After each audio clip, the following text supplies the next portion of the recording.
part 2 or second part ng headlight restoration. Hindi ko sure kung halata or kita sa camera, pero itong left side na headlight ko is yung loob niya, yung chrome niya is hindi na kasing shine or faded na yung kulay niya kumpara dito sa kabila. Dito sa kabila, sa kanyang right side na headlight, talagang makintab pa rin yung chrome.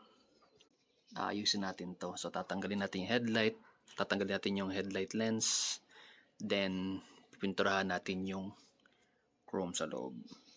So ito yung paint na gagamitin natin, yung Bosny Mirror Chrome. Bago ko ito binili, nag-check muna ako sa online ko ano yung mga magandang paint na pwedeng gamitin. Based sa feedback at sa results, ito yung pinakamaganda.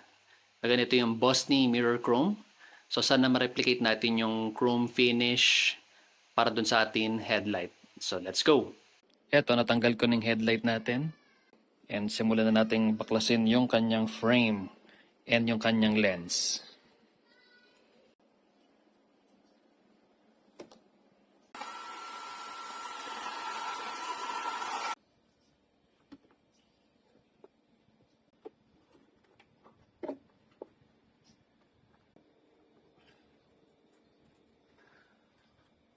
So ito, natanggal na natin yung lens ng headlight niya. At ito yung kanyang ilaw. Kung makikita ninyo, yan o, may mga part na wala ng chrome.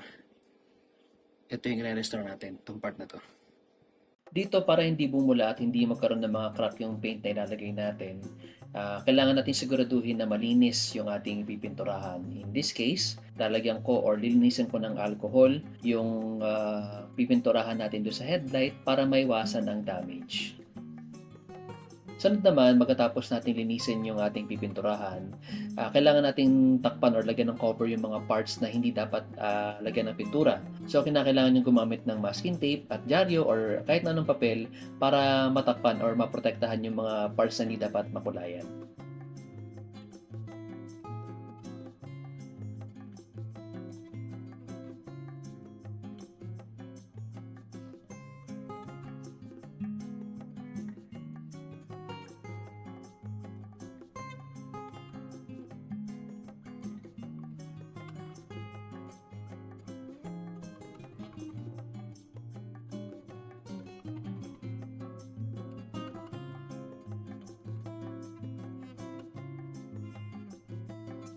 Pagkatapos siguraduhin malinis at protected na mga parts na hindi dapat makulayan, it's time to spray the paint. Let's go!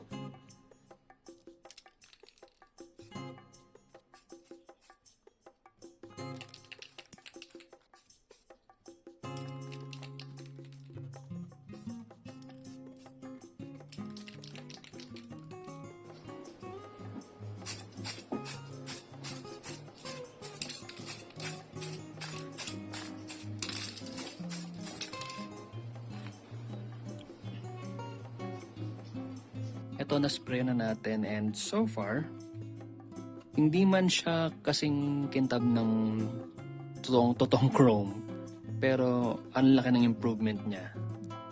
Yan o, ang ganda ng kanyang reflection. Kaya sulit na rin at okay na rin yung ating pag-DIY sa headlight.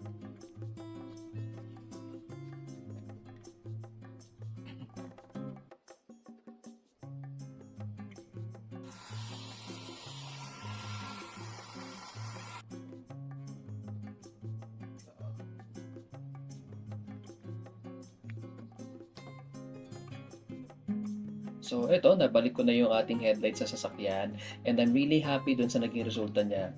Again, hindi man siya kasing kintab ng original na chrome, pero napakalaki na improvement niya at nawala na yung pagka-fade ng kanyang chrome. Kaya for me, okay na at masaya na ako sa resulta na yan. So yun lang naman.